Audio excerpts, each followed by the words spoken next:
Bonjour tout le monde. Alors on se retrouve de nouveau et j'espère que vous allez tous très bien ainsi que vos familles. Voilà, donc alors aujourd'hui on va voir une leçon de langue. On va voir les registres et je compte voir avec vous tous les registres que vous pouvez rencontrer dans un texte. Nous avons déjà vu le registre tragique, pathétique, ironique et polémique. Ça fera donc une petite révision concernant ces registres-là et nous allons voir aussi les autres. Bien, alors, qu'est-ce qu'un registre? Alors là, on l'a déjà vu. Qu'appelle-t-on le registre d'un texte? Alors, le registre d'un texte se définit en fonction de l'effet que ce texte produit sur le destinataire.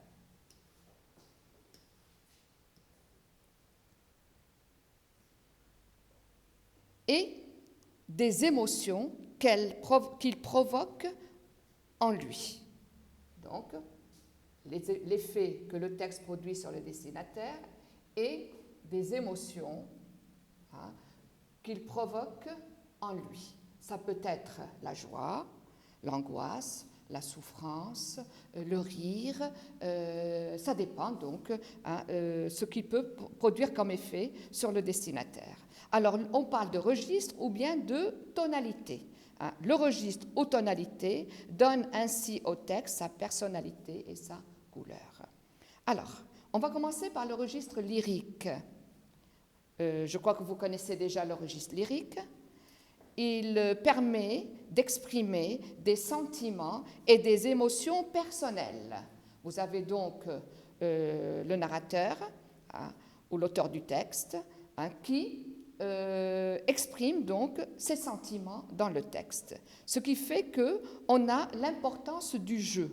Alors ces sentiments, ça peut être l'amour, l'espoir, la mélancolie, le chagrin, le regret, la nostalgie, tout type de sentiments, excepté bien sûr la souffrance et le malheur, parce que là, on va tomber dans le tragique ou bien le pathétique. Alors, il y a comme caractéristique donc du registre lyrique l'importance du jeu, parce que dans un texte où on reconnaît le registre lyrique, il y a cette exaltation du moi, et donc le narrateur exprime ses sentiments. Il y a le lexique de l'affectivité. Vous avez les interjections et rythmes, parce que c'est en général un peu poétique, ce registre lyrique.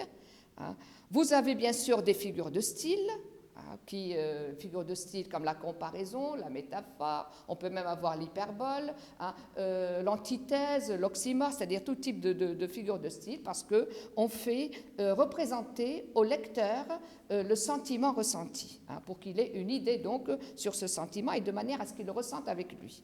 L'effet recherché, eh bien, c'est faire partager ses sentiments et ses états d'âme, c'est-à-dire on partage avec le lecteur le sentiment, les sentiments du narrateur et ses états d'âme. Alors par exemple, on a cet exemple-là où vous allez reconnaître le registre lyrique. De quelle façon? Alors regardez bien. Ô lac, l'année à peine a fini sa carrière et près des flots chéris qu'elle devait revoir, regarde. Je viens seul m'asseoir sur cette pierre où tu la vis s'asseoir. Vous voyez que Lamartine ici, parce que c'est un extrait des Méditations de Lamartine est en train d'exprimer ici un sentiment précis. Et vous pouvez deviner avec moi que ce sentiment exprimé ici, c'est quoi? Regardez, ô lac. Voilà une interjection. L'année à peine a fini sa carrière, et près des flots chéris qu'elle devait revoir, regarde, je viens seul m'asseoir sur cette pierre où tu la vis s'asseoir. Donc ici, Lamartine est en train de s'adresser au lac. Il parle avec le lac. Et il lui parle de qui? Vous avez qu'elle devait revoir, où tu la vis s'asseoir, donc il parle d'une femme. On ne sait pas de qui il s'agit, peut-être sa fille, peut-être sa femme, peut-être son amante, peut-être une amie, peut-être... Mais il venait avec elle s'asseoir au bord du lac. Et maintenant, regarde, je viens seul m'asseoir sur cette pierre. Autrement dit, est-ce qu'elle est toujours avec lui? Non. Et l'année à peine a fini sa carrière. L'année vient à peine de finir. Et près des flots chéris qu'elle devait revoir. Autrement dit, si elle était toujours là, est-ce qu'elle viendrait ou pas au bord de ce lac? Certainement oui. Donc, vous savez qu'elle devait revoir. Autrement dit, donc, elle n'est plus là. Et donc, quel est le sentiment qui se dégage de cet extrait? Eh bien, vous allez me répondre le chagrin. Vous avez le chagrin, vous avez la tristesse. Donc, on reconnaît de cette façon le registre lyrique. Voilà. Je passe au registre pathétique. Alors, on l'a déjà vu, le registre pathétique. Il inspire au lecteur une émotion et suscite sa compassion. Sa compassion, il compatit avec le personnage. Sa compassion, sa pitié, sa sympathie, son attendrissement. Donc, vous avez le lecteur qui ne peut s'empêcher d'éprouver de la pitié, une certaine sympathie, un certain attendrissement envers donc, le personnage qui souffre, parce que là, il s'agit de la souffrance. Champs lexicaux les caractéristiques, champs lexicaux de la souffrance et de la douleur. Voilà comment on reconnaît le registre pathétique. Procédés et figures de style que vous pouvez rencontrer dans le texte à valeur émotive, parce que c'est toujours pour susciter une émotion chez le lecteur. On a une syntaxe éclatée avec des supplications, des lamentations. Le personnage se lamente, il supplie. Et vous avez aussi des interrogations oratoires, les questions rhétoriques. Et bien sûr, l'effet recherché, c'est émouvoir. Donc, on voit le lecteur donc, qui va ressentir une certaine émotion et qui va ressentir de la pitié pour le personnage. Alors, regardez l'exemple. Une balle, pourtant, mieux ajustée ou plus traître que les autres, finit par atteindre l'enfant feu follet. On vit Gavroche chanceler, puis il s'affaissa. Toute la barricade poussa un cri. Voilà un extrait du roman Les Misérables de Victor Hugo. Il s'agit de Gavroche. Et ici, vous remarquez que Gavroche, il a été atteint par une balle.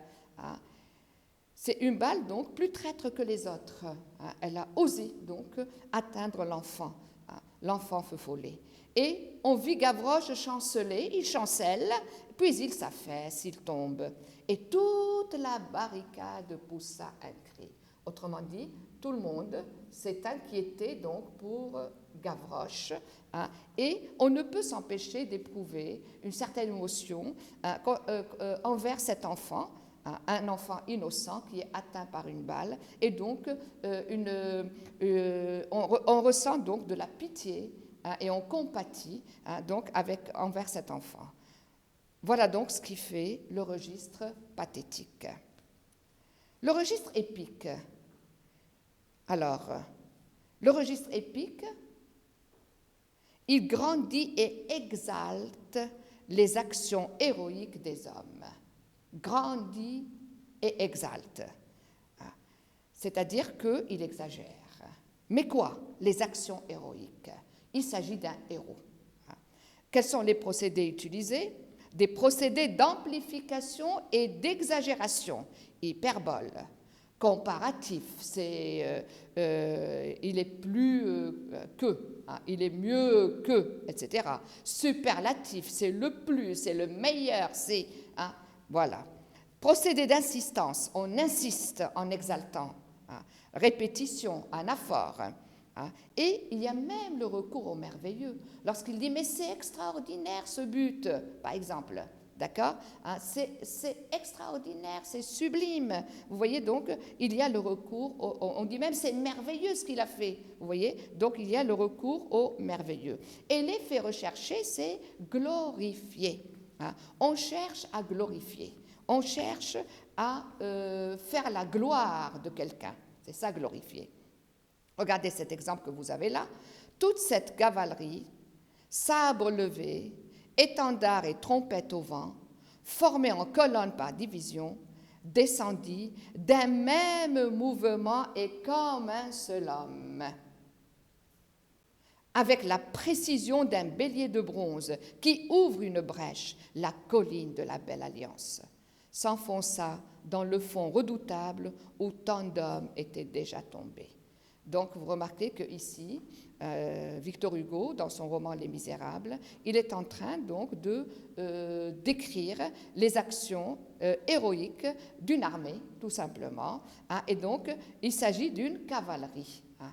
L'armée, à l'époque, la guerre se faisait, on était sur les chevaux, hein, étendard et trompette au vent, hein, descendit en colonne, tous en même temps, d'un même mouvement, avec le même mouvement. Vous voyez comment il décrit l'action extraordinaire donc, de cette armée qui a remporté donc, la guerre, d'un même mouvement, et comme un seul homme, unis. Vous voyez, donc ils sont unis. Avec la précision, regardez là encore, avec la précision hein, d'un bélier de bronze. Alors regardez bien, vous avez cette comparaison. Comme un seul homme,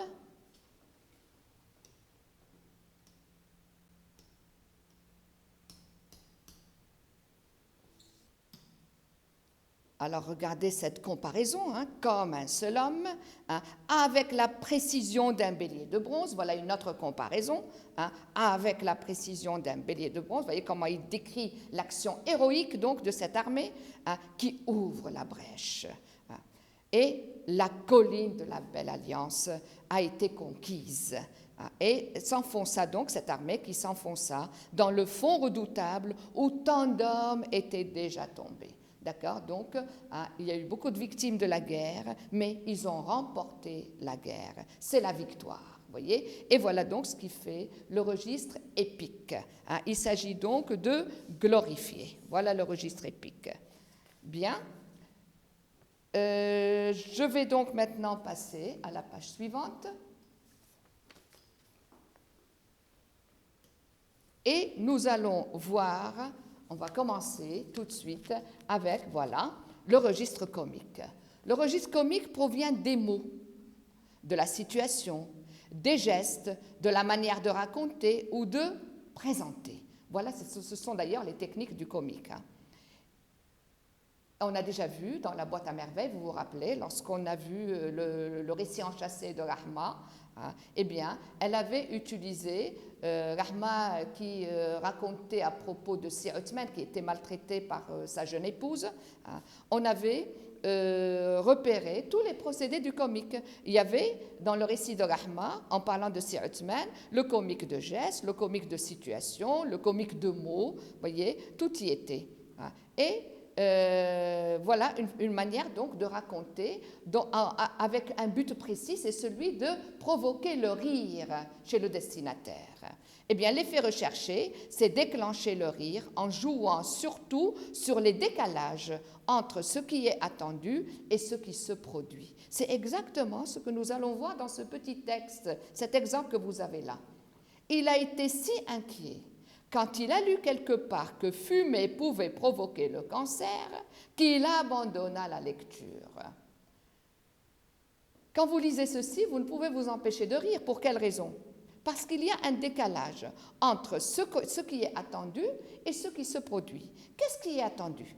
Vu son inquiétude, il a été si inquiet. Hein, son inquiétude à la lecture d'une page, d'un article où il a lu que fumer pouvait provoquer le cancer. Qu'est-ce qu'on attend? On attend qu'il arrête de fumer, qu'il abandonne la cigarette. Mais lui, qu'est-ce qu'il a abandonné? Il a abandonné la lecture. Voilà ce qui provoque le rire parce qu'il préfère continuer à fumer. Hein, vous voyez? Donc là, c'est le registre comique. Il y a aussi ce décalage entre ce qui se produit, ce qui était attendu et ce qui se produit.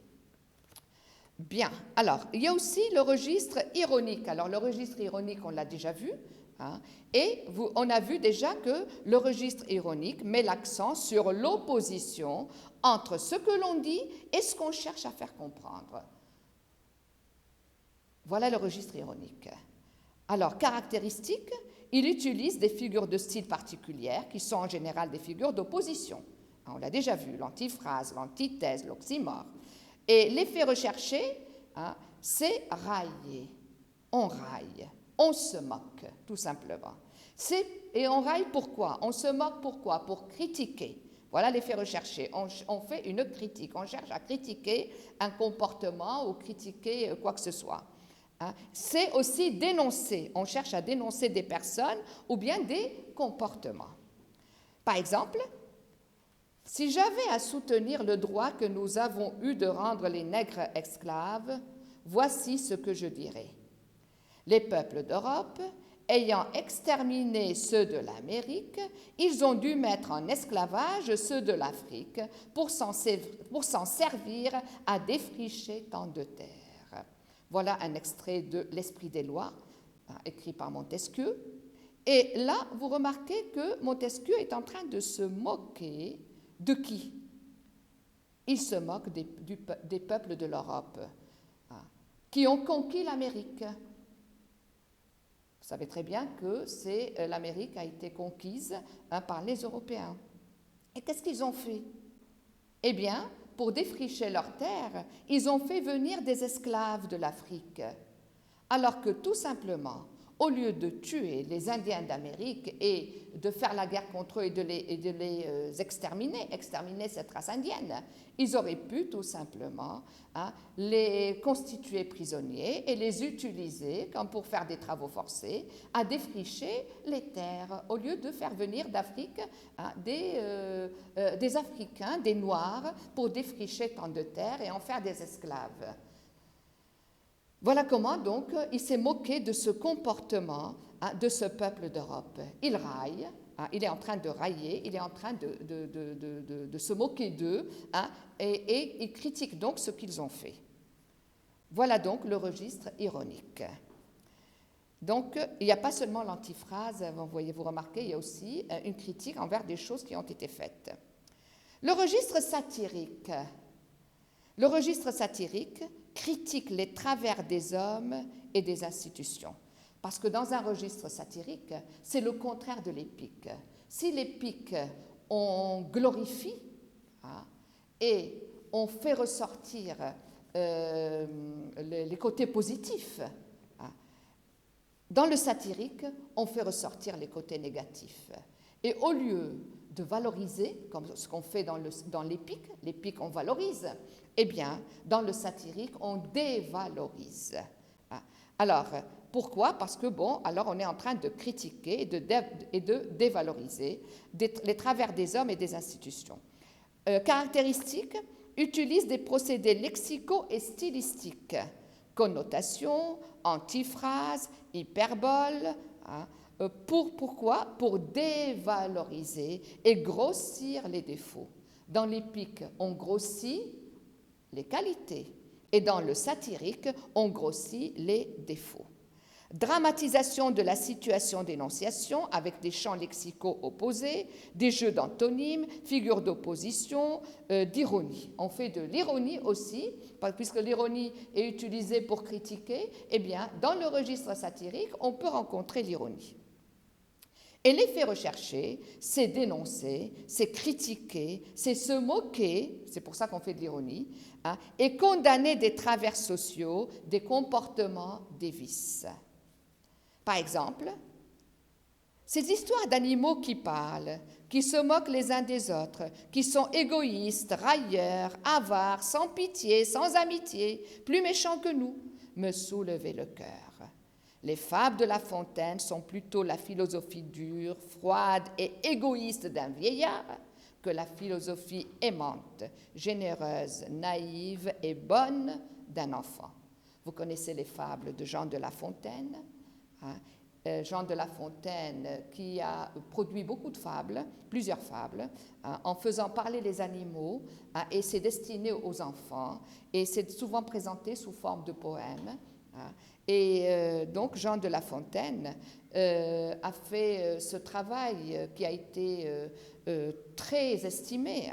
Eh bien voilà que Lamartine, dans sa préface de son roman Les Méditations, il est en train de critiquer ce travail de Jean de La Fontaine. Parce que pour lui, un enfant, eh bien, il faut lui communiquer des valeurs, quelque chose de gentil et non pas de méchant, hein, comme a fait Jean de La Fontaine. Parce que, il lui dit, ces histoires d'animaux qui parlent, qui se moquent les uns des autres, qui sont égoïstes, railleurs, avares, sans pitié, sans amitié, plus méchants que nous, hein, me soulevaient le cœur. Regardez, me soulever le cœur, ça lui donnait envie de vomir quand il voyait ça. Parce que les fables de La Fontaine sont plutôt, c'est une philosophie dure. Voilà comment il est en train de critiquer la philosophie de Jean de La Fontaine. Les fables de Jean de La Fontaine. C'est une philosophie dure, froide, égoïste d'un vieillard. C'est fait plutôt pour les vieillards et non pas pour les enfants. Parce que pour les enfants, il faut une philosophie aimante, il faut leur apprendre à aimer. Généreuse, naïve et bonne pour un enfant. Mais bien sûr, dans les fables de La Fontaine, il y a toujours une morale à la fin de la fable. Voilà. Bien. Alors donc, vous remarquez que ici, eh bien, Lamartine est en train de critiquer le travail de Jean de La Fontaine et il le dévalorise. Le registre tragique. Alors, on l'a déjà vu, le registre tragique, il permet d'exprimer la souffrance, tout comme le pathétique, hein, la souffrance, la douleur, d'être confronté à des forces extrêmes. Voilà ce qui fait la différence avec le pathétique. Nous avons le narrateur qui est confronté, le héros qui est confronté à des forces extrêmes, hein, des forces, une puissance invisible, hein, qui l'écrase. Voilà donc ce qu'on a dans le registre tragique. Et il veut s'en sortir, mais il n'y arrive pas. Voilà ce qui fait le tragique. Utilise une écriture d'émotion. On a aussi l'imploration, comme dans le pathétique. On a des chants mais ce qu'on a de plus, c'est le chant lexical du destin, le chant lexical de la mort. Et figure d'insistance, hyperbole, accumulation, hein, voilà donc ce qu'on a dans le registre tragique. Et l'effet recherché, c'est faire naître la crainte et la pitié. Pas seulement la pitié, comme pour le pathétique, mais aussi la crainte.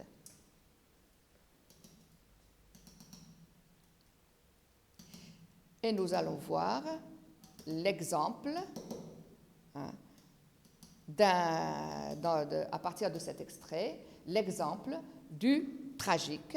Voilà l'exemple. Un feu de peloton terrible qui éclata comme un coup de foudre aux oreilles de Françoise, la fit se retourner. L'officier, poussant lui-même Dominique contre le mur d'un hangar, avait commandé le feu. Quand Françoise se tourna, Dominique était par terre, la poitrine trouée de 12 balles. Alors, qu'est-ce qui fait ici le registre tragique? Eh bien, vous avez ici un condamné à mort. Ce condamné à mort, il n'a pas été guillotiné, il a été fusillé, hein, et il a été atteint d'un coup par 12 balles qui lui ont troué la poitrine. Tout le peloton, hein, a tiré en même temps et a visé le cœur.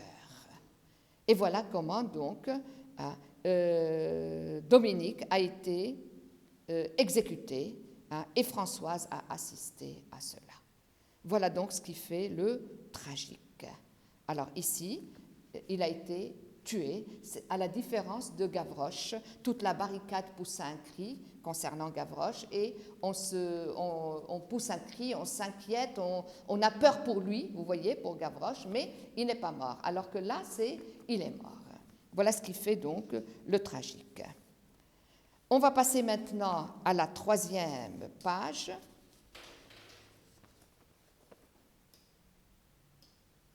Et là, on va voir tout de suite le registre polémique. Alors le polémique aussi, on l'a déjà vu, hein. Et vous voyez donc le polémique, le registre polémique traduit une forme de combat verbal. Il y a un combat verbal, il y a une discussion entre deux antagonistes. Combat verbal. Le locuteur mène l'offensive et se veut persuasif. Il veut convaincre, il veut persuader que c'est lui qui a raison. Ce qui fait qu'on peut trouver comme caractéristique le lexique dévalorisant, des figures d'opposition, antithèse, ironie, alors parce qu'il peut se moquer de l'autre lorsqu'il va utiliser ses arguments, voyez. Et l'effet recherché, c'est réfuter les idées d'autrui. On veut rejeter, réfuter les idées de l'autre. C'est pour cela qu'on les cite, mais pour s'en moquer ensuite. C'est pour cela qu'on a aussi la concession dans le registre polémique. Donc, réfuter les idées d'autrui, discréditer l'adversaire, on le discrédite, on le critique, on le dévalorise, et on fait même sa caricature, on se moque de lui. Regardez l'exemple. L'humanité est toujours divisée en deux classes, celle qui tire en avant et celle qui tire en arrière. Les uns vont trop vite, mais les autres n'aspirent qu'à reculer. Et ils arrêtent les premiers, ils retardent la pensée, ils entravent la science. Vous remarquez que le registre polémique que nous avons ici, il consiste en quoi? Eh bien, vous avez deux classes. Une classe qui est pour les traditions et l'autre qui est pour la modernité, le progrès. Alors, l'humanité est toujours divisée en deux classes. Il y a celle qui tire en avant, celle qui est pour le progrès. Et il y a celle qui tire en arrière, celle qui est pour les traditions. Les uns vont trop vite et on veut avancer. Mais les autres n'aspirent qu'à reculer. Et qu'est-ce qu'ils font donc? Ils arrêtent les premiers. Ils retardent la pensée et ils entravent la science. Donc ici, l'auteur du texte, le locuteur, je dirais, qu'est-ce qu'il cherche à faire? Il est en train de critiquer les traditions qui retardent la science. Et voilà deux classes opposées que nous avons, et c'est ce qui fait donc qu'il y a polémique. Les uns qui ne font que reculer et les autres qui ne veulent qu'avancer. Le registre didactique. Alors, il est facile à reconnaître le registre didactique dans un texte, et il traduit, parce qu'il traduit tout simplement une volonté d'instruire.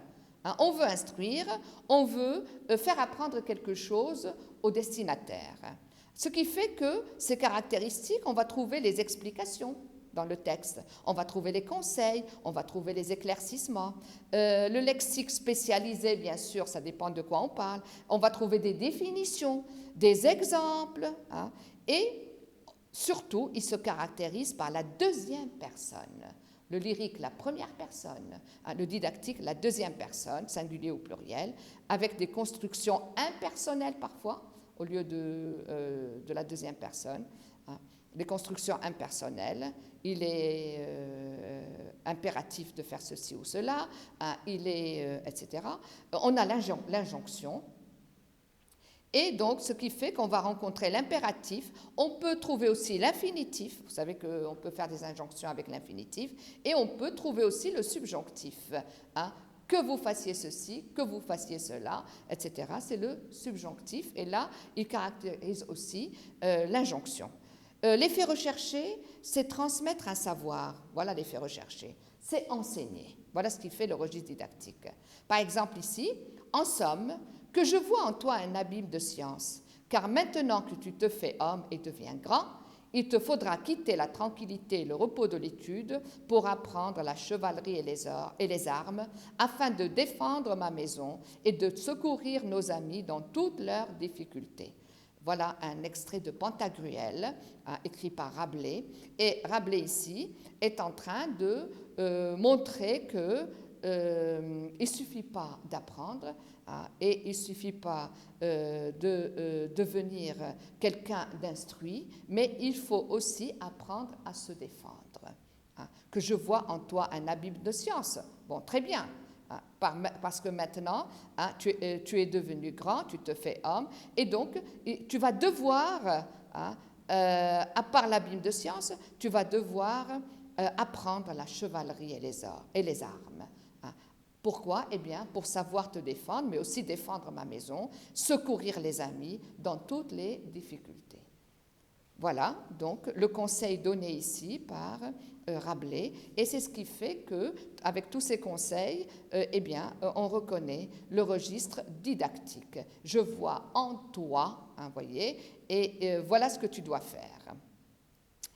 Enfin, on va terminer avec le registre fantastique.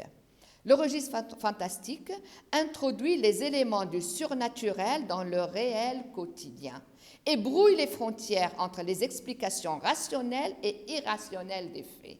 Parce que ce qui fait justement le fantastique, c'est le fait qu'on se trouve dans une situation de réel. Voilà ce qui est différent du merveilleux, d'accord, le fantastique. On se trouve dans une situation de réel, hein, on se croit dans la réalité, mais voilà qu'on introduit des choses bizarres, le domaine du surnaturel, voyez, et donc on ne sait plus, hein, on commence à avoir des doutes, hein, on est incertain.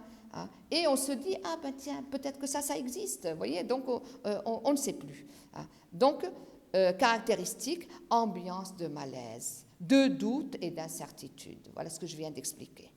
Utilisation de la première personne aussi, du lexique du doute et de l'incertitude, hein, pour semer le doute chez le lecteur, des figures de style et d'analogie, des figures de style de l'analogie, on va avoir des comparaisons, des métaphores, des personnifications, hein, voyez, même l'allégorie. Hein. Pourquoi? Eh bien, justement, pour faire représenter au lecteur ces choses du surnaturel qui surviennent, des champs lexicaux de la peur, oui, parce qu'il y a toujours la crainte, la peur dans le fantastique, et de la mort. L'effet recherché, eh bien, c'est justement semer le doute dans l'esprit du destinataire. C'est ce doute qu'on cherche à semer chez lui. Hein, vous l'avez vu avec le chevalier double l'an dernier, hein, le fantastique, hein, c'était ça, hein, d'accord? Alors, oh non, je n'ose pas dire ce qui arriva. Personne ne me croirait et l'on me prendrait pour un fou. Les bougies s'allumèrent toutes seules. Le soufflet, sans qu'aucun être visible lui imprimât le mouvement, se prit à souffler le feu, pendant que les pincettes fourgonnaient dans les tisons et que la pelle relevait les cendres. Vous voyez ici, Gautier, qu'est-ce qu'il a fait, Théophile Gautier, hein, dans sa nouvelle La cafetière, qu'est-ce qu'il a fait? Il a commencé par nous mettre dans une situation de réel dans le premier paragraphe, en disant « je ne vais même pas pouvoir oser raconter ça. Hein, pourquoi? Parce qu'on va me prendre pour un fou, on ne va pas me croire. » Voilà exactement ce qui s'est passé. Eh bien, qu'est-ce qu'il a vu? Il a vu les bougies qui s'allument toutes seules. Le soufflet, hein, sans qu'il y ait quelqu'un pour lui imprimer le mouvement, il se mit à souffler le feu tout seul, pendant que les pincettes fourgonnaient dans les tisons et que une pelle toute seule, sans une main pour l'activer, il n'y a pas de main, la pelle toute seule relevait les cendres. Hein, voilà donc comment, hein, il nous a mis c'est ce qui fait le fantastique ici. Il a commencé par nous mettre dans une situation de réel, puis il a introduit des éléments du surnaturel. Voilà donc tous les registres qu'on vient de voir. Alors j'ai essayé de vous expliquer ceci le mieux que je puisse le faire. Et si vous avez des questions, eh bien vous pourrez me poser des questions dans le groupe WhatsApp. Hein, vous me poserez des questions. Et je vais vous remettre aussi, je vais vous envoyer sur WhatsApp 2 photocopies, hein, avec des exercices, d'accord? Alors donc, je vais le faire et je vais vous l'envoyer donc dans le groupe. Vous ferez les exercices et demain, avant de commencer la prochaine leçon, on va corriger ensemble ces exercices. Genre, je vais faire avec vous la correction, mais je vous fais confiance. Il faut que vous fassiez d'abord, il faut absolument que vous les fassiez seuls, comme ça vous vous apercevez de vos erreurs. Hein. Si jamais, là vous allez vous apercevoir si vous avez bien compris ou pas. D'accord? Et voilà, demain je ferai la correction avec vous et on va être sûr que, et c'est vous qui allez être sûr, parce que moi je vais faire la correction demain, donc c'est vous qui allez être sûr que vous avez bien compris. Voilà, alors je vous dis au revoir et bon courage et travaillez bien. À bientôt.